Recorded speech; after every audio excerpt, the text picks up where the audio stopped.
அருட்பெருஞ்சோதி அருட்பெருஞ்சோதி தனிப்பெரும் கருணை அருட்பெருஞ்சோதி. அன்பு ஆன்மநேயம் கொண்ட நம்மவர்களே வணக்கம் வணக்கம். சுகம் அறிவே, சுகத்தை தான் நீங்கள் அறியணும்னு நினைக்கிறீங்க. சுகம் அறிவே, துன்பம் ஒன்றே துணிந்தறிவீர். நீங்கள் சுகத்தை அறியணும்னு நினைக்கிறீங்க, ஆனால் துன்பத்தை தான் நீங்கள் துணிந்து அறியறீங்கன்னு சொல்கிறார். சூதறிந்தீர், வாதறிந்தீர், தூய்மை அறிந்தலரே. சுகம் அறியலான்னு போனீங்க, துன்பத்தை ஒன்றே துணிஞ்சு அறிஞ்சிட்டீங்க, துன்பம் கடிச்சு போச்சு. உலகீர் சூதறியீர். அதுதான் இந்த நிலைக்கு வரவங்களாம் சூது இருக்காது, அவங்க குழந்தை மாதிரி இருப்பாங்க.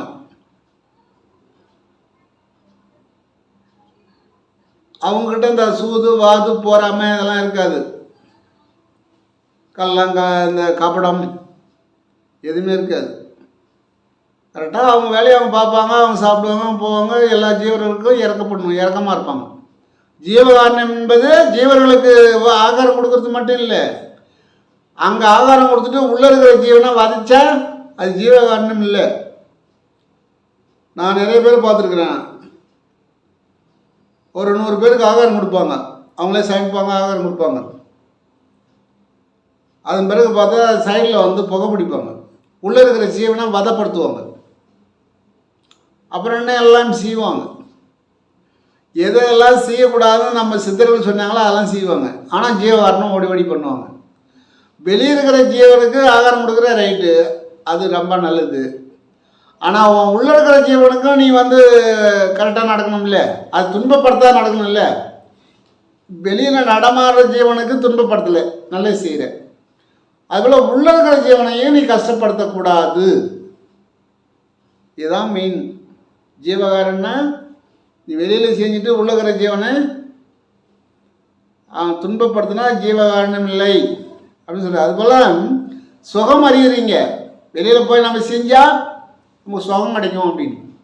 ரைட்டு, சேர்த்து ரைட்டு. ஆனால் துன்பம் ஒன்றே துணிந்து அறிந்தீர் அப்படின்ற. இந்த ஜீவனை வதைக்கும் போது நீங்கள் துன்பத்தை தான் நீங்கள் அடையிறீங்க அப்படின்னு சொல்கிறார். துன்பம் ஒன்றே துணிந்த அறிந்தீர் உலகீர். நம்மளை மட்டும் சொல்ல, உலகத்தில் இருக்கக்கூடிய அனைவரையும் சொல்கிறார். அதன் பிறகு சூது அறிஞ்சிட்டீங்க. ஏன்னா இந்த ஆகாரம் கொடுக்குறவங்க நான் பார்ப்பேன், அவங்கள்ட்ட சூதுலாம் இருக்குது. எப்படின்னு கேட்டால், இன்னொருத்தர் வருவார் ஆகாரம் கொடுக்குறாரு. அவர் பார்த்தோன்னே என் ஏரியாவுக்கு வராது, நீ உன் ஏரியாவுக்கு போ. என்ன ஏரியா? நீயும் ஜீவனுக்கு உபகாரம் பண்ணுற, அவரும் ஜீவனுக்கு உபகாரம் பண்ணுறாரு. ஒரு ஊருன்னா யார் எதை கொடுத்தாலும், அவங்க உனக்கு கொடுத்தாலும் மற்றவங்களுக்கு கொடுத்தாலும் அதை நம்ம போய் தடுக்கலாமா?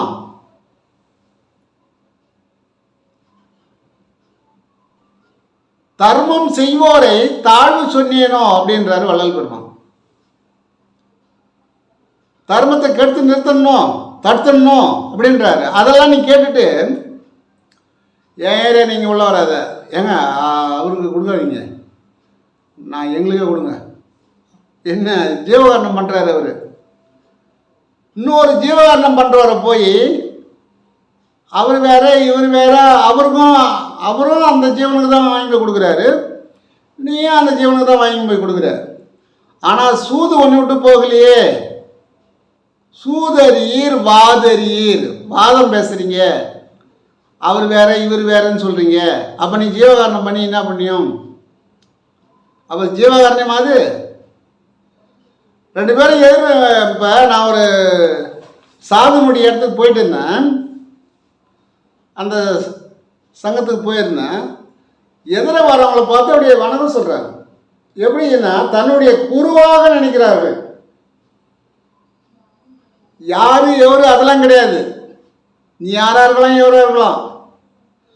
ஆனால் நம்மை பார்க்கின்ற பொழுது இப்போ என்னை பார்க்குறாங்கன்னா அவங்களுடைய குரு வராருன்னு நினைக்கிறாங்க. நம்முடைய குரு வராரு, அந்த குருவுக்கு வணக்கம் கொடுக்குறாங்க, நம்ம கேட்கல, இந்த குரு வந்து அவங்க வணங்குறாங்க. இது எப்படி இருக்கு? பார்க்கின்றவர்களெல்லாம் ஞானபிதாவாக நினைக்கின்றார்கள், சாதுக்களை யார் எந்த சாதுக்கள் வந்தாலும் அவங்கள ஞானபிதாவாக நினைக்கிறாங்க. வள்ளல் பெருமான் சொல்வார், நான் எந்த கோயிலுக்கு சென்றாலும் அருட்பெருஞ்சோதி சாய்வாகவே இருந்தேன், பார்த்தேன். அந்த சிலையை பார்க்கும்போது அருட்பெருஞ்சோதி தான் தெரியுதுன்னு இருந்தேன். நான் ஜோதியாகத்தான் அங்கு பார்த்தேன், அதை சிலையாக பார்க்கவில்லை. அருட்பெருஞ்சோதி சாயலாகவே இருந்தேன் அப்படின்னு சொல்கிறார். அப்போ இந்த சித்த சங்கத்துக்கு போகும்போது அவங்க யாரை பார்த்தாலும் தன்னுடைய குருவாக நினைக்கிறாங்க, தன்னுடைய பிதாவாக நினைக்கிறாங்க. அது எப்படி இருக்கு? ஆனால் இன்னொரு இதில் பார்த்தீங்கன்னா ஆகாரம் கொடுக்குற இடத்துல இப்போ வெளியில் இந்த ஏரியாக்காரர் அந்த ஏரியாக்கிட்ட பேச மாட்டார். அந்த ஏரியாவுக்கு போனால் அவர் சண்டைக்கு வருவார், வாது பேசுவார், ஏன் எங்கே வந்தேன்னுவார். இதெல்லாம் பார்க்கும்போது ரொம்ப கஷ்டமாக இருக்குது. உனக்கு யார் கொடுக்குறாங்களோ அதுமாதிரி உனக்கு ஒரு நாள் முடிஞ்சு 10 பேர் கொடுத்தாங்கன்னா 10 பேர் நீ வாங்கி கொடு. இன்னொருத்தர் வராரு, அவர் 10 பேருக்கு வாங்கி கொடுக்குறாரு. அதெல்லாம் முடியாது. நீ உங்கள் ஜீவனை நீ போயிட்டு ஒரு 10 ஜீவனுக்கு நீ ஆகாரம் கொடுக்கக்கூடாது. நாங்கள் எங்கள் ஊரில் இருக்கிற ஜீவனுக்கு மட்டும்தான் கொடுப்போம். உங்கள் ஊரில் இருக்கிற ஜீவனுக்கு நீ வாங்கி கொடுக்கக்கூடாதுன்னா இது ஜீவகாரண்யமா? கொஞ்சம் உள்நோக்கி பாருங்கள். அதான் சொல்கிற, சூதறிந்தீர் வாதறிந்தீர் தூய்மை அறிந்திரலே. இன்னும் மனசுலேயே உனக்கு தூய்மை இல்லை. சூது இருக்குது, வாது இருக்குது, ஏன் ஏரியா ஓன் ஏரியா, ஏன் பொருள் ஓன் பொருள்ன்ற ஜீவர்களை தானே பண்ணுறீங்க. நீ பண்ண எந்தப்பா உனக்கு கம்மியாக இருக்குது அந்த எடுத்துகிட்டு போய் நீசி, இல்லை ஏன்ட கம்மி அதிகமாக இருக்கு நாங்கள் உனக்கு கொடுக்குறேன், ஓன்ட அதிகமாக ஏன்ட கொடு.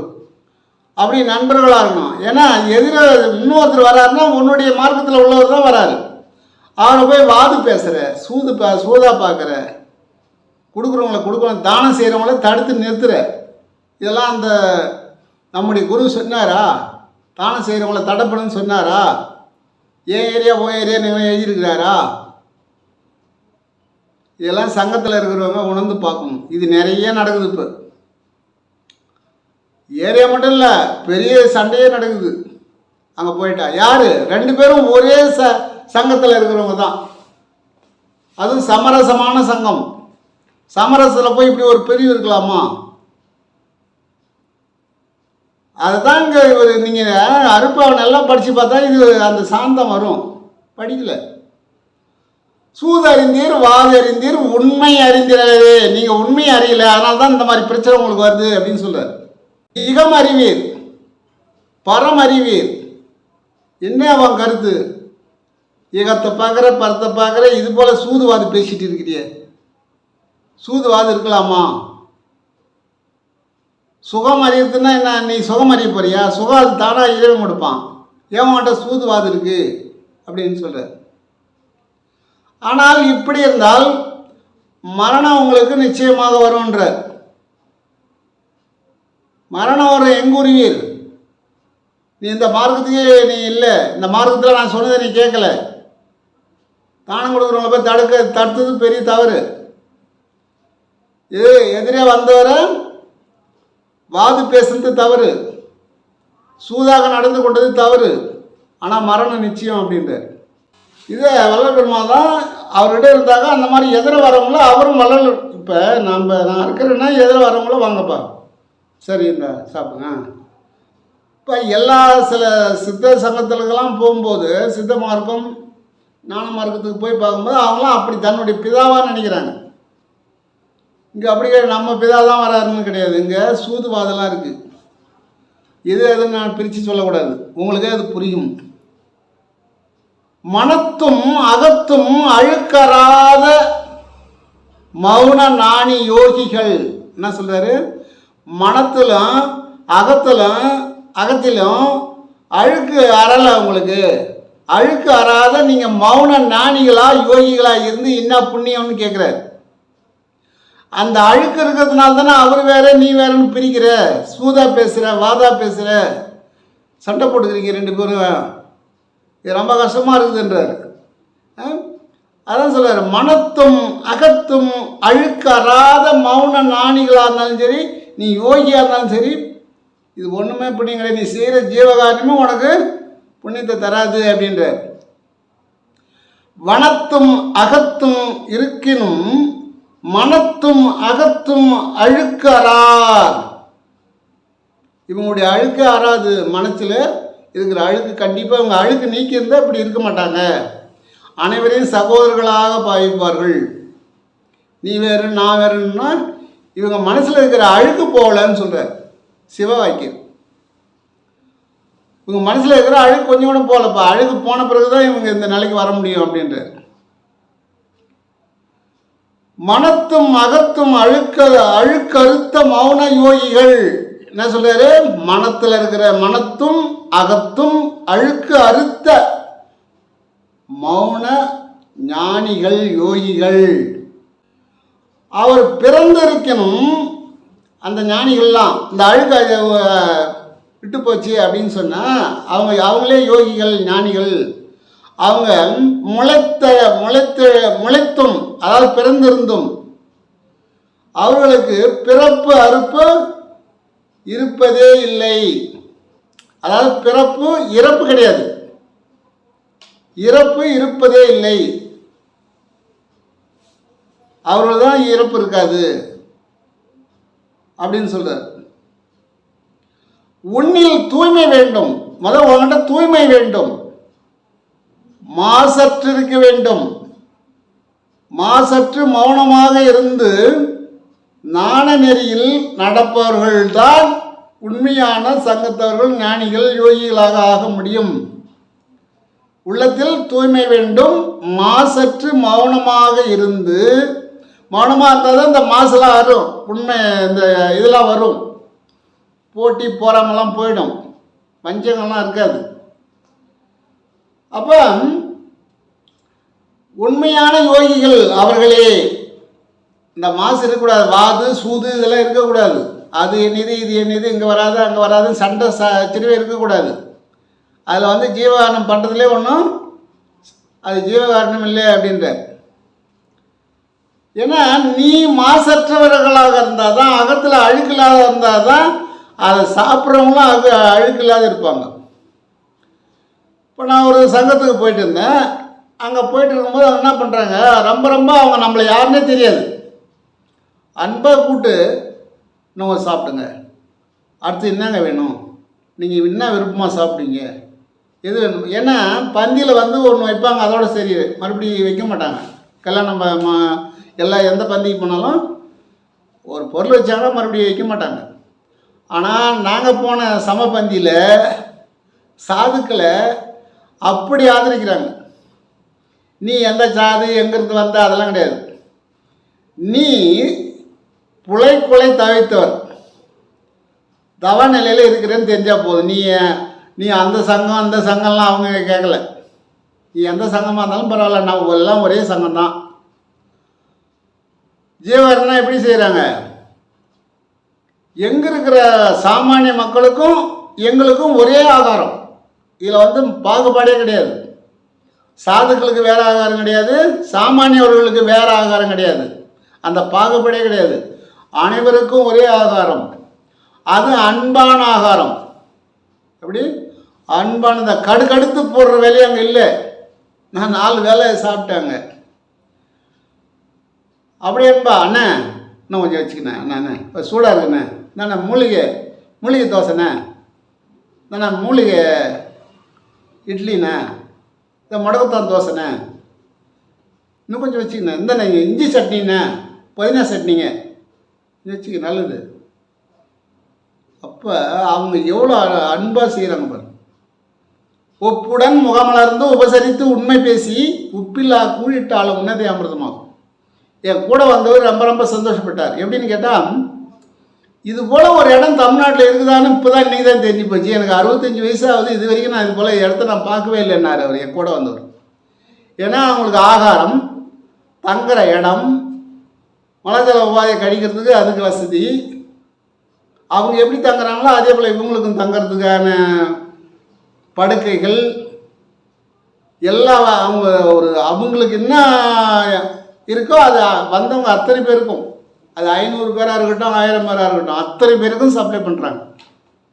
அத்தனை பேரும் பாய், தலைகாணி, போர்வை எல்லாருக்கும் பெண் காற்று எல்லாமே தங்கிறதுக்கு.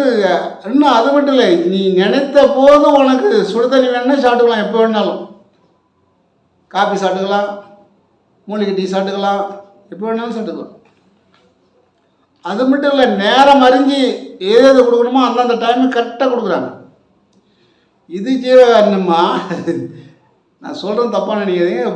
ஏன் ஏரியாவுக்கு வராத, உன் ஏரியாவுக்கு வராத அப்படின்னு அடிச்சுக்கிறாங்களே, இது ஜீவகாரணமா? அவங்க எங்கேயுமே போகிறதில்ல. நான் சொல்கிறேன்னு அவங்கள தேடி வருது. இது போல் என் ஏரியா என் ஏரியாலாம் அவங்க பிரிக்கல, அவங்க வெளியே வர்றதில்லை. இதை பார்த்த உடனே ஆண்டவனுடைய அருளால் அவங்கள தேடி எல்லாமே வருது. ஒரு நாளைக்கு 2000 பேருக்கு 3000 பேருக்கு ஆகாரம் கொடுக்குறாங்க. நல்ல ஆகாரம். இந்த சும்மா கிண்டி போடுறேன் அதெல்லாம் கிடையாது. இலையை போட்டு முறையான சாப்பாடு, அறுசுவை சாப்பாடு, டிஃபனும் அந்த மாதிரி.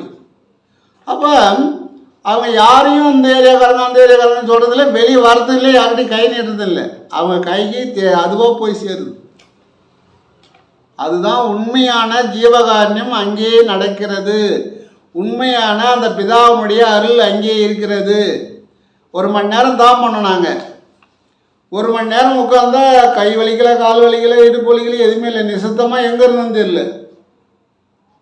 தூக்கத்தில் இருக்கிற மாதிரியே இருக்குது. ஆனால் தூக்கத்தில் கனவுலாம் வரும், இல்லை எதுவுமே இல்லை. ஆனால் 1 மணி நேரம் உட்காந்துருக்குறோம்.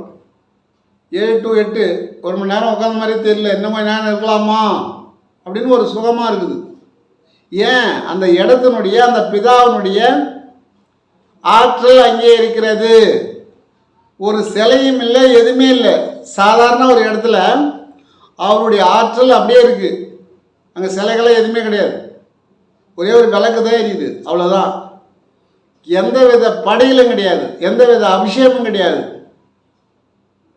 எந்த வித ஆராதனையும் கிடையாது, எதுவுமே இல்லை. விளக்கு எரியுது, அவ்வளோதான். நாங்கள் உட்காந்துருக்குறோம், அவ்வளோதான். 1 மணி நேரம். அப்போ எல்லாத்தையும் அவன் இப்போ வள்ளல்பெருமான் சொன்ன மாதிரி எல்லாத்தையும் விட்டது தான் சித்தர்களுடைய வழி.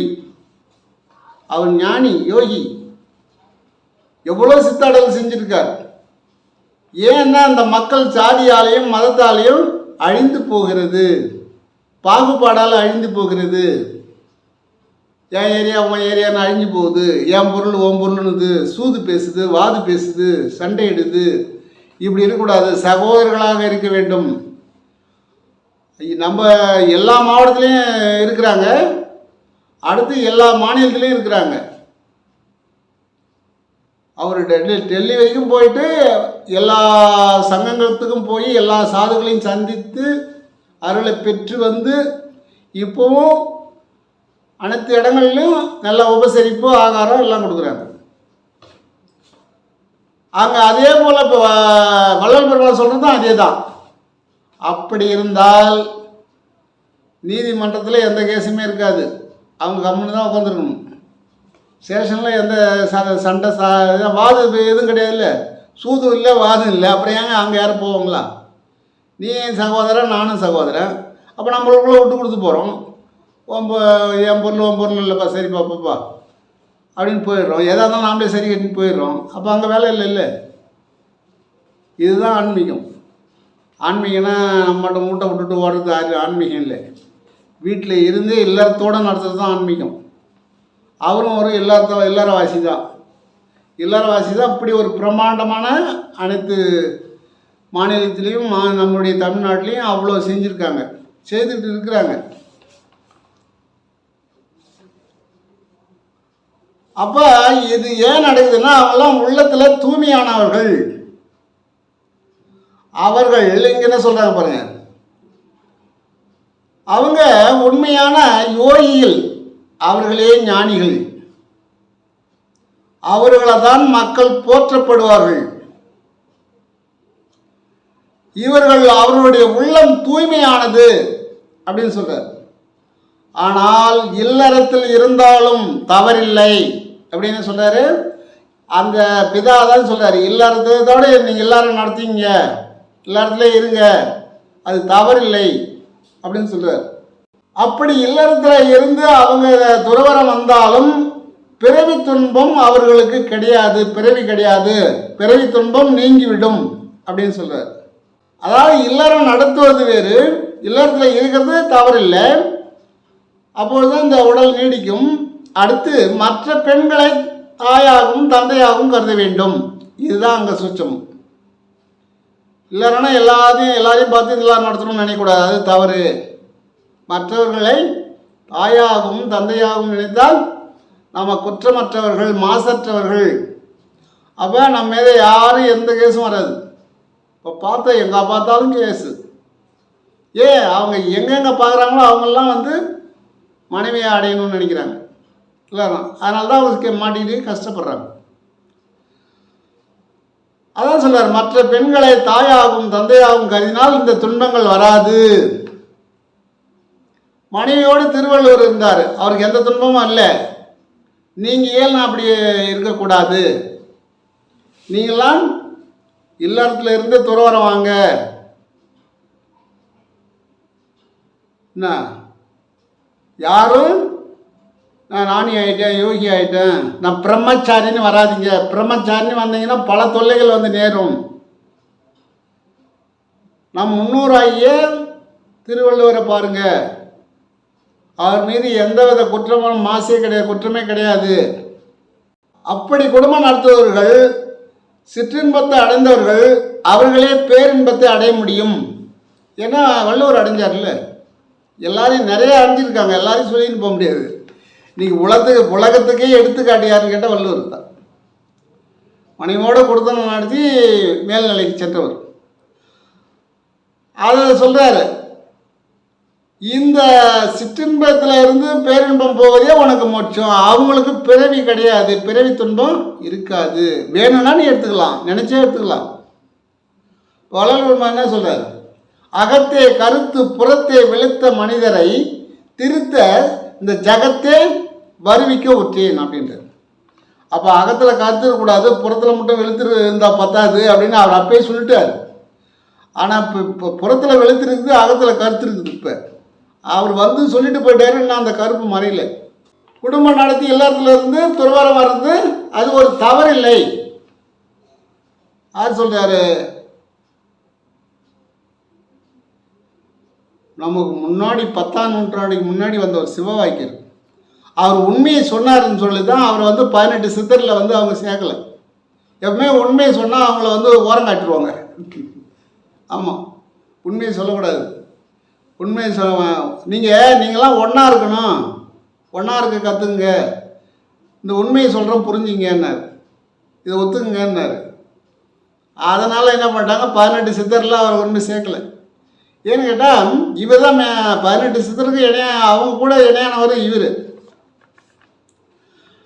அதனால் நீங்கள் யாரும் இதை பற்றி சந்தேகப்பட வேண்டாம்.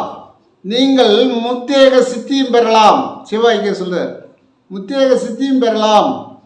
நீரில் நடக்கலாம், நீர் மேல் நடந்து போகலாம், நெருப்பு மேல் நடந்து போகலாம். குடும்பம் ஒரு தடை இல்லை. வானத்தில் பறக்கலாம், எங்கே போகணுமோ போயிட்டு வரலாம் அப்படின்னு சொல்றார். அவர் என்ன சொல்றாருன்னா, சிங்கக்குட்டிகளில் 2 சிங்கக்குட்டி இருக்குது, அதில் உயர்ந்தது எது, தாழ்ந்தது எது, அதை கொஞ்சம் எண்ணி பாருங்க. அது முன்ன பின்ன கன்று ஈன்று இருக்கலாம், பெருசு சின்னதாக இருக்கலாம். இதில் எது உயர்ந்தது எது தாழ்ந்தது? 2 சமமான சிங்கக்குட்டிகள் தான். மான் குட்டிகள் இருக்குது, அதில் உயர்ந்தது தாழ்ந்தது இருக்குதா? கிடையாது, 2மே சமமானது தான். இவ்வளோ ஆட்டுக்குட்டிகள் இருக்குது, அதில் எது உயர்ந்தது தாழ்ந்தது? உயர்வு தாழ்வே கிடையாது, சமமானது தான். அதுபோல் மலை ஒரே கல் தான். இந்த மலை உயர்ந்த மலை, அந்த மலை தாழ்ந்த மலைலாம் யாரும் சொல்ல மாட்டாங்க. எல்லா மலையும் நல்ல மலை தான். நாமளே எதாவது சொல்லிக்கலாம், அந்த மலைக்கு பாருங்கள், அந்த மலைக்கு பாருங்கள், இது நல்ல மலைங்க, இது கட்ட மலை, நாம் தான் சொல்லிக்கலாம். ஆனால் சித்தர்கள் சொல்லவில்லை, அனைத்து மலைகளும் ஒன்று தான். அந்த மலையிலே விளைகிற கல், எந்த கல் பெருசு, எந்த கல் உயர்ந்தது, எந்த கல் தாழ்ந்தது, கல் பேச கூட இருக்கலாம், அதில் உயர்ந்தது தாழ்வு உண்டா? இது உள்வாங்கி பார்க்கணும். கல்லில் உயர்வு தாழ்வு உண்டா அப்படின்னு கேட்குறாங்க. அதை நீங்கள் தான் முடிவு பண்ணிக்கணும். அப்படி நீங்கள் உயர்வு தாழ்வு இல்லைன்னு முடிவு பண்ணிங்கன்னா அதில் எடுத்து வரக்கூடிய கல், ஒரே மலையில் எடுத்து வர கல் 2 கல்லாக பிரிக்கிறாங்க. ஒரு கல் படிக்கல்லாக செதுக்கிறாங்க, ஒரு கல் சிலையாக செதுக்கிறாங்க. 2 தட்டினாலும் நெருப்பு வரும், இதுலேயும் நெருப்பு வரும், அதுலேயும் நெருப்பு வரும். ஆனால் அந்த கல் உயர்ந்தது, இந்த கல் தாழ்ந்ததுன்றீங்க. அதே போல் தான் மனுஷனே ஜாதி மதத்தில் அவன் உயர்ந்தவன், இவன் தாழ்ந்தவன் சொல்கிறீங்க. மலைக்கல் எப்படி சமமாக இருந்ததோ, சிங்கக்கொட்டி எப்படி சமமாக இருந்ததோ, அந்த மாதிரி நம் மக்கள் அனைவரும் சமந்தான். நீங்களே உயர்வு தாழ்வை உண்டாக்கிட்டீர்கள். உள்ளே இருக்கிற கல் சிலை சிற்பம் உயர்ந்தது, இது படிகள் எல்லாரும் மெரிச்சிட்டு போங்க. ஆனால் இதுதான் உயர்ந்தது. ஏன்னு கேட்டால் எல்லாரையும் மெரிக்குது, யாரும் மெரிச்சாலும் தாங்கிக்குது. அதான் சிலர் போய் படி அப்படி தொட்டு கும்பிட்டு தான் போவாங்க உள்ளே போகும்போது. என்ன அவ்வளோ கஷ்டப்படுற, நீ எல்லாரையும் தாங்குற அப்படின்னு. ஆனால் உள்ளே இருக்கிற சிற்பம் யாரையுமே தொடக்கூட விட மாட்டாங்க, அவனை கிட்ட போக விட மாட்டாங்க. இன்னும் கேட்டால் சரியாக பார்க்க விட மாட்டாங்க. ஏன்னா நீ உள்ளே பார்த்தீங்கன்னா நீ அங்கே போய் பார்க்க மாட்டேன், இதை வெளியே பார்த்துட்டு இருக்கிறில்ல, அதெல்லாம் அங்கே போய் கியூவில் நின்றுக்கிறேன். எவ்வளோ நேரம்? 18 மணி நேரம், 20 மணி நேரம், 32 மணி நேரம் கூட நின்று இருந்தாங்களாம் சொல்கிறாங்க. நான் எனக்கு அதெல்லாம் கேட்கும்போது கொஞ்சம் கஷ்டமாக இருக்குது. ஏன்னு கேட்டால் உள்ளே இருக்கிற சாமியை விட்டுட்டு எங்கே போய் நீ சாமியை பார்க்குற? 34 மணி நேரம் நின்று இருக்கிற, அப்படி சிரமப்பட்டு சாமி பார்க்கணுமா? நினச்சாலே போதுமே, நினச்சாலே சாமி பார்க்கலாமே. இதை நல்ல சற்று உள்நோக்கி பாருங்கள். எந்த கல் உயர்ந்தது? விளையும் போது ஒன்றா தான் விளைஞ்சுது. ஒன்று பாவக்கல்லாகவும் ஒன்று புண்ணிய கல்லாகவும் நீங்கள் நினைக்கிறீர்களே, இது நியாயமா அப்படின்னு சித்தர்கள் கேட்குறாங்க. பனைமரத்தினுடைய வைரத்தால் ஆனது முருகன் சிலை இருக்குது. பனைமரம், அதை வெளியில் நட்டால் கால்னு சொல்லணும்.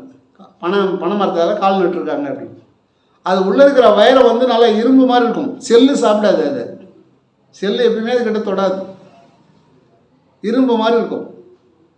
பனைமரத்தால் முருகன் சிலை படித்திருக்கிறார்கள். அது எங்கே இருக்கிறது? சிலருக்கு தெரியுது, தெரியாதவங்களுக்காக சொல்கிறேன். வைரத்தாலான முருகன் சிலை, பனைமரத்தினுடைய வைரத்தாலான முருகன் சிலை திருப்போரூர். இப்போ போர்னு சொல்கிறாங்களா, அது பேர் திருப்போரூர். மகாபலிபுரம், இந்த 2 இடத்துல இருக்கிறதா சொல்கிறாங்க. இந்த 2 இடத்துல இந்த சிலை இருக்குது, பனைமரத்தாலான முருகன் சிலை. வேர்வை சிந்தும் முருகன் சிலை. இன்னைக்கு வேர்வை இல்லாதனால்தான் சுகர் போச்சு எல்லாருக்கும். வேர்வை வெளியே வந்ததுன்னா உள்ளே இருக்கிற அழுக்கு வெளியேடும், உப்பு வெளியேடும், உப்பு அதிகமாகாது. இப்போ நம்ம வேர்க்கிறதுக்கே விடுறதில்லை, வேர்க்காத அளவு நம்ம சொகுசாக இருக்கிறோம். எப்போ நம்ம சுகமாக இருக்கணும்னு நினச்சோமோ அப்பயே நமக்கு துன்பம் சேர்ந்து போச்சு. நம்ம முன்னோர்கள்லாம் யாரும் இந்த சொகுசாக இல்லை.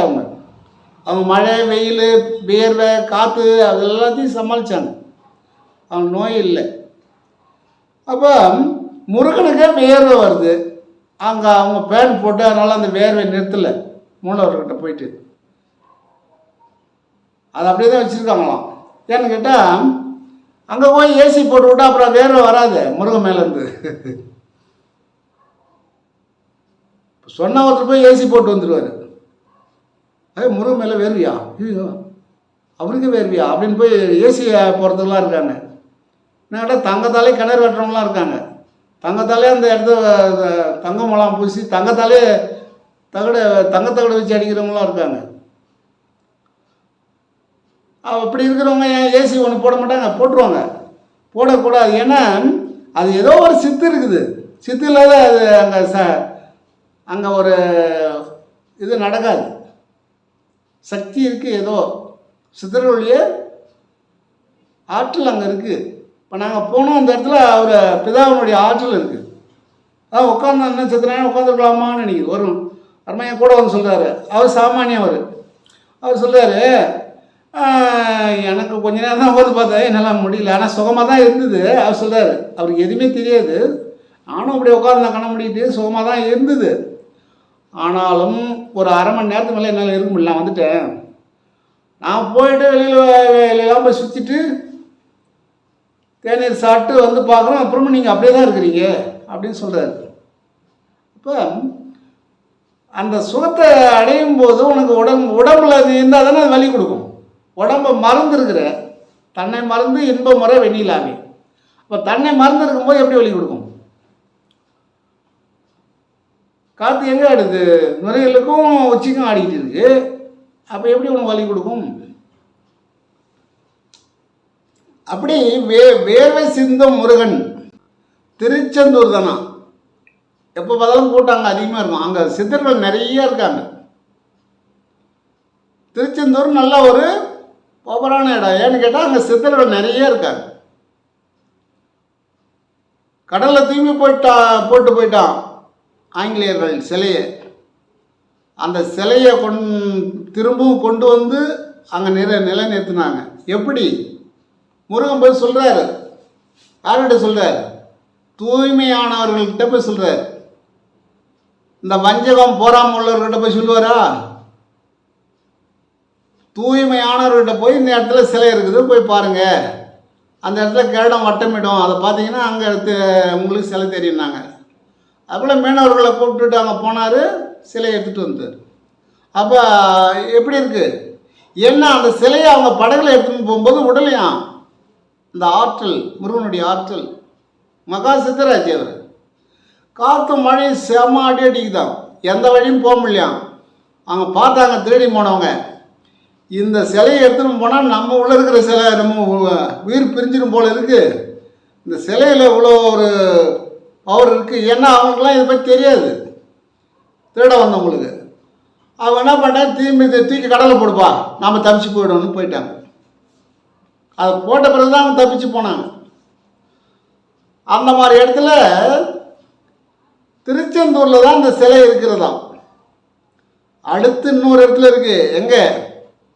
சிக்கல் சிங்காரவேலன் சிக்கலில் இருக்குதான். இங்கே சிக்கலில் இருக்கா. நம்ம 2 இடத்துல இருக்குதுன்னு சொல்கிறாங்க. நான் திருச்செந்தூர் போயிருக்கேன், ஆனால் அந்த மூலவரை போய் நான் இதை கவனிக்கல. ஆனால் அப்படி இல்லாமல் உனக்கு வெளிப்படுத்த முடியாது, இருக்கும். எந்தனால தான் அவங்க வெளிப்படுத்துகிறாங்க. இஞ்சி சாறு தேன் 2 பங்கு இஞ்சி சாறு, 1 பங்கு தேன். இந்த பல்லு வலி இருக்கா, பல்லு வலிக்கு போய் ஏகப்பட்ட காசு செலவு பண்ணுறாங்க. சாதாரணமாக இஞ்சி சாறு 2 பங்கு, தேன் 1 பங்கு, நல்ல தேனாக இருக்கணும், கொம்பு தேனா. அந்த 2ஐயும் கலந்து சாப்பிட்டோம்னா ஒரு 3 வேளை சாப்பிட்ட உடனே பாதி வலி குறைஞ்சின்றாங்க சொல்கிற சித்தர்கள். அடுத்து இன்னும் ஒரு 3 வேளை சாப்பிட்டா சரியாயிடும். இன்னும் ஒன்றும் இதில் பக்க விளைவு கிடையாது. இது சாப்பிட்றதுனால பித்தம் குறையும், கல்லீரல் மண்ணீரல் நல்லா வேலை செய்யும், கிட்னி நல்லா வேலை செய்யும், நுரையீரல் நல்லா வேலை செய்யும், சளி குறையும், அஜீரண கோளாறு இருக்காது, வாயு பிரியும், ஜீரண மண்டலம் நல்லா செயல்படும். அருமையாக அவங்க வேலை செய்வாங்க, வேலையெல்லாம் செஞ்சுட்டு இருப்பாங்க. அப்போ இவ்வளோ எங்கே அது பக்க விளைவில்லாத ஒரு இஞ்சி பூ தேன் சொல்கிறோம். அது கிட்டத்தட்ட ஒரு 100 மருந்து சேர்ந்தது தேன். 100 பூவிலையாவது எடுத்துன்னு வந்து அது தேன், அந்த ஈ வந்து அந்த தேனை கொண்டு வந்திருக்கும். தேன் ஒரு சிறப்பான மருந்து, ஒரு மருந்துன்னு சொல்லுவோம், அது 100 மருந்துக்கு சமமானது. அது கூட இஞ்சி சேரும்போது வாதம் பித்தம் கபம் எல்லாமே சரியாகும். எல்லா நோய்க்கும் இஞ்சி குணப்படுத்தும். அடுத்து வரும்போது உங்களுக்கு ஒவ்வொரு நோய்க்கு சொல்கிறேன். இது பல்வலின்னு சொல்லி நீங்கள் போயிட்டு ஊசி போட்டு அது பண்ணி இது பண்ணி காசு செலவு பண்ணி அந்த பல்லு போயிடும். ஆனால் இதில் வலி குறையும், திரும்ப பல்வலி வராதுக்கெல்லாம் இதிலே இருக்குது, இஞ்சிலே. அரசங்கொழுந்து உலர்த்தி நல்லா காய வச்சு வரைச்சிக்கணும். அது நிலப்பனங்கிழங்கு அதுக்கு சம்மா, அதையும் வந்து லேசாக வறுத்து, இதை வறுக்கக்கூடாது, அதை லேசாக நிலப்பனையை லேசாக வறுத்து அதை அரைச்சி சலிச்சிக்கணும் சம அளவு. அதாவது இது 100 கிராம்னா அது 100 கிராம் சலிச்சு பிறகு எடை போட்டு எடுத்துக்கணும். இதை 2ஐயும் ஒன்றா சேர்த்து 100 கிராம் பனங்கள் கண்டு அரைச்சி அதில் போட்டு கிளறணும். அப்புறம் ஒன்றா சேர்க்கணும். காலை இரவு வெறுக்கடி அளவு, காலை இரவு வெறுக்கடி அளவு. ஆண் பெண் இருவரும் சாப்பிடலாம். ஏன்னா 2 பேரும் சமமாக இருக்கணும். சமமாக இருந்தால் தான் ஒரு குடும்பம் நடத்த முடியும். ஒரு குடும்பம்னா என்ன பண்ணணும்? 2 பேரும் சமமாக இருக்கணும். அதனால் இதை வெறுக்கடை அளவு சாப்பிடும்போது, பசும்பாலில் சாப்பிடும் பொழுது பெண் மலடு ஆண் மலடு நீங்கும். பெண் மலடு ஆண் மலடுக்கு அப்படிலாம் சொல்லுவாங்க. மலடுக்கு மருந்தே கிடையாதுன்னு சொல்லுவாங்க. இருந்திருக்குது. அந்த அளவுக்கு அந்த அந்த நேரத்தில் நமக்கு சொல்கிறவங்க ஆள் இல்லை. சித்தர்களை பற்றி பார்க்குற ஆள் கிடையாது. இப்போ எல்லோரும் சித்தர்களை பார்க்குறாங்க, சித்தர் கோயிலுக்கு நிறையா போகிறாங்க. ஆனால் இன்றைக்கி ஒரு 50% பேர் ஆண்டவன் நம்மள தான் இருக்கிறான்றதை உணர்ந்துட்டாங்க. நம்ம ஒரு இடத்துக்கு போகும்போது அங்கே பார்த்தா ஆண் பெண் எல்லாம் சமமாக வந்திருக்காங்க, குழந்தையோடு வந்திருக்காங்க. அந்த சின்ன குழந்தைங்களும் வெள்ளையாடை அணிஞ்சிருக்கு, எல்லாமே வெள்ளை தான்.